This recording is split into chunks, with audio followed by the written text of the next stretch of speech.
וואו, איזה ציור יפה. מה זה? תספר לי. פה זה ריבה. נראה לי זה הפוך, נכון?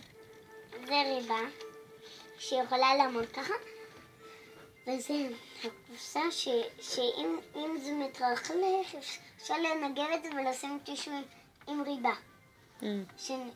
שאפשר לנקות את זה, ואחר כך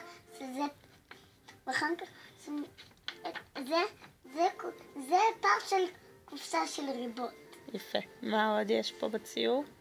וחץ שהחופשיות באים מפה לשם, והם מגיעים והם קופצים מעל זה, הם נדבקים, יורדים והם יורדים, ואחר כך הם יורדים מזה, ככה הם באים, ואחר כך באים בשביל ההמשך.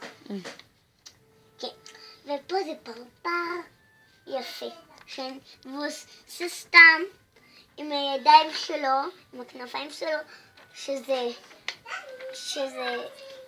ששתי הידיים שלו ארוכות. ופה זה סופגניה, כן, ופה סופגניה, אבל רואים את הסופגניה האדומה, זה לא כשר, אז זה לא כשר. זה לא כשר, אבל זה כן כשר, וגם זה, וזה שביל ללכת להסתכל על הדם, אבל הדם זה רק קישוט הדם הזה, אדום, סתם דם, זה הרבה דם, ואפשר להסתכל על הדם, וזה קצת רצפה אדומה, זה רצפה אדומה וזה רצפה הלבנה.